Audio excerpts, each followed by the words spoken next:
Hi friends, welcome to my channel. ఈరోజు video చాలా ఇంట్రెస్టింగ్గా ఉందండి. వీడియోని ఎక్కడ స్కిప్ చేయకుండా ఎండ్ వరకే చూసేయండి. లక్ష్మి జయదేవ్ నందన్కి సారీ థ్యాంక్స్ అని అంటూ చెప్తూ ఉంటుంది. ఏంటమ్మా, నా నోటి నుండి నిజం చెప్పకుండా నన్ను ఆపి నాకు సారీ థ్యాంక్స్లు చెప్తున్నావు, పర్లేదు, కానీ దాచిన నిజం వల్ల నీ జీవితం ఎక్కడ నాశనం అవుతుందో అని నాకు చాలా భయంగా ఉంది. నువ్వు ఎన్ని కష్టాలు పడాలో అని నాకు టెన్షన్గా ఉంది. నీ జీవితాన్ని నువ్వు రక్షించుకో అని జయదేవ్ నందన్ అంటూ ఉండగా, లక్ష్మి కుటుంబం కోసమే, కుటుంబం మర్యాద కోసమే, కుటుంబం సఖ్యత కోసమే నేను ఇలా చేశాను మామయ్య అని అంటూ ఉండగా, నీకొచ్చి నాకు అన్నీ తెలుసమ్మా, కానీ వీటన్నిటి వల్ల నువ్వు మిత్రకి మళ్ళీ ఎక్కడ దూరం అవుతావో అన్న టెన్షన్ తప్ప మరొకటి లేదు. నువ్వు జాగ్రత్తగా ఉండమ్మా అని అంటూ జయదేవ్ నందన్ అక్కడి నుండి వెళ్ళిపోతాడు. ఇక ఒక 2 అడుగులు ఆలోచిస్తూ పక్కకు వేసిన లక్ష్మి మనీషా అని పిలుస్తుంది. ఇక తను అక్కడున్న విషయం లక్ష్మికి తెలిసిపోయిందని మనీషా అనుకొని లక్ష్మికి ఎదురుగా వస్తుంది మనీష. అంతా వినేసావా అని అడుగుతూ ఉంటుంది లక్ష్మి. విన్నాను, నేనంటే ఆ మాత్రం భయం ఉండాలి నీకు అని అంటూ ఉంటుంది మనీష. దాంతో మనీష చెంపని లాగిపెట్టి కొట్టబోయి చివరి సెకండ్లో మనీష చెంప దగ్గరికి తన చేయిని తీసుకొచ్చి మళ్ళీ ఆపేస్తుంది లక్ష్మి.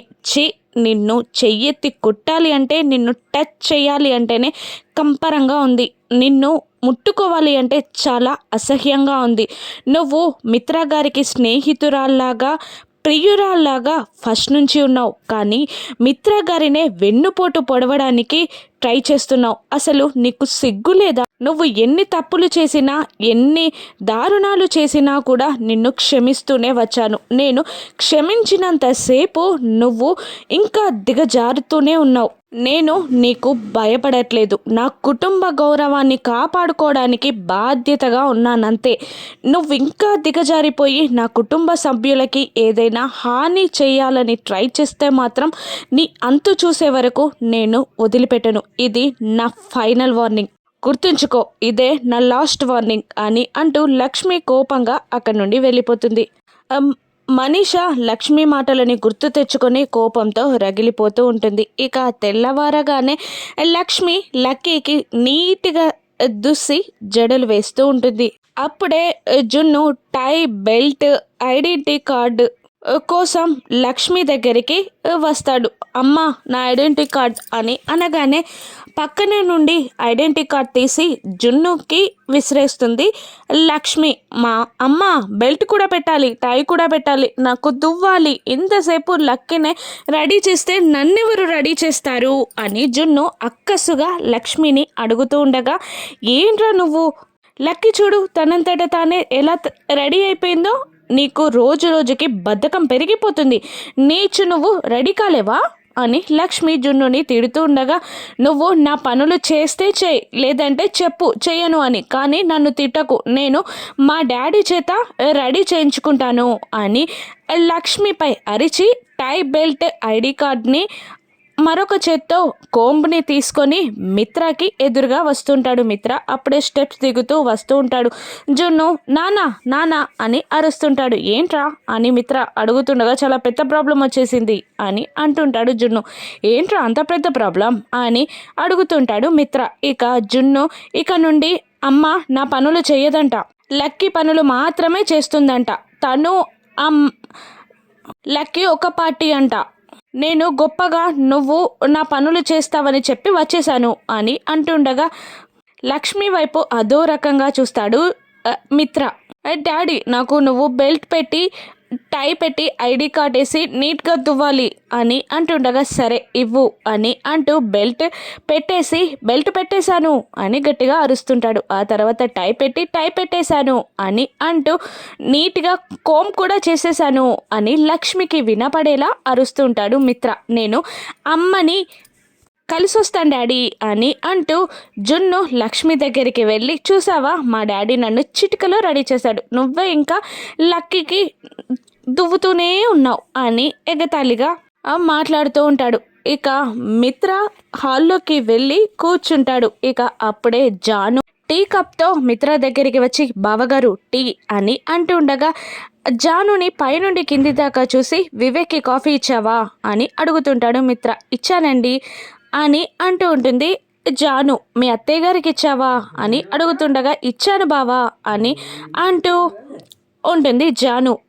అలా ఎందుకు అడుగుతున్నారు అని జాను అడుగుతుండగా ఓహో అలాగే మీ ఆయనకి మీ అత్తయ్య గారికి ఎవరు కాఫీ ఇచ్చారంటావు అని మళ్ళీ మిత్ర అడగగానే జానుకి బల్బు వెలిగి ఓకే బావగారు అక్కే మీకు కాఫీ ఇస్తుందిలేండి అని అంటూ ఆ కాఫీ కప్ని పట్టుకొని లక్ష్మి రూమ్లోకి వెళ్ళి అక్క నేను మా ఆయనకి మా అత్తయ్య గారికి కాఫీ ఇచ్చాను అని అంటుండగా ఓకే అని అంటుంది లక్ష్మి. బావగారికి కాఫీ కావాలంట వెయిట్ చేస్తున్నారు హాల్లో అని జాను అడగగానే వెళ్ళివ్వు అని అంటూ ఉంటుంది లక్ష్మి.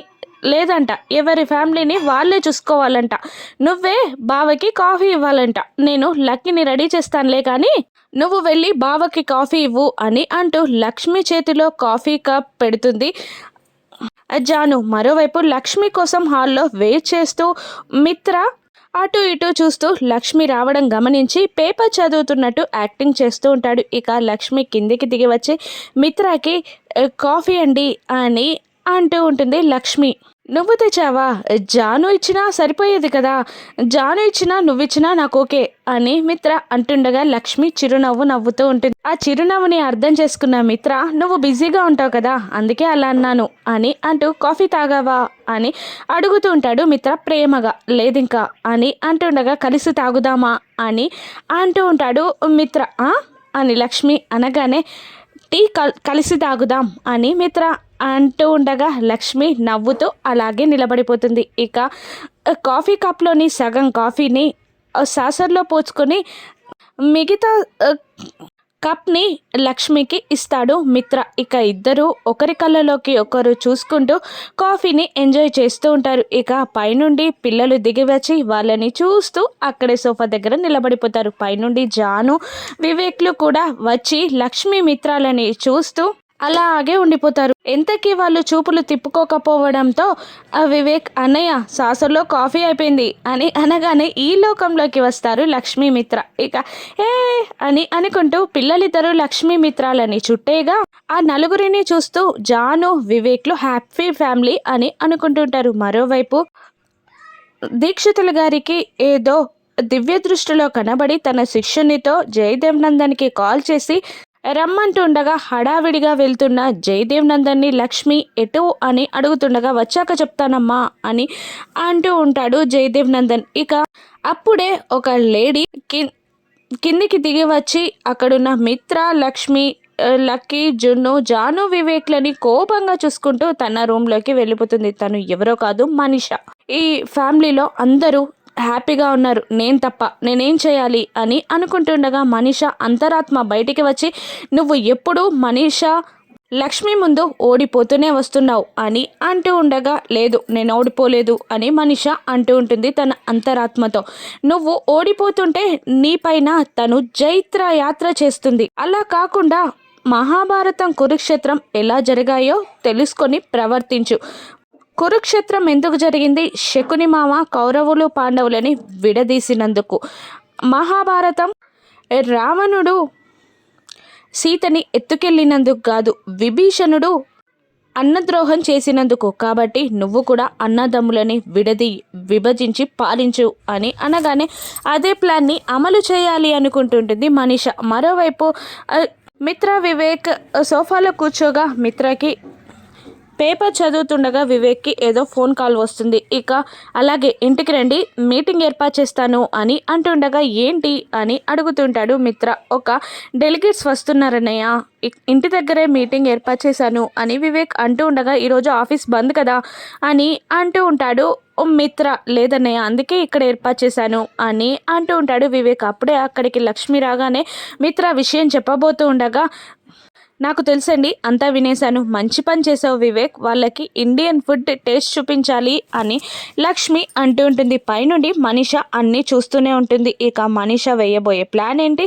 మిత్ర వివేక్లని జాను లక్ష్మిలని మనీష విడదీయగలుగుతుందా? సక్సెస్ అవుతుందా? తన కుటుంబాన్ని లక్ష్మి ఏ విధంగా కాపాడుకుంటుందో రానున్న ఎపిసోడ్స్లో చూద్దాం. Thank you for watching.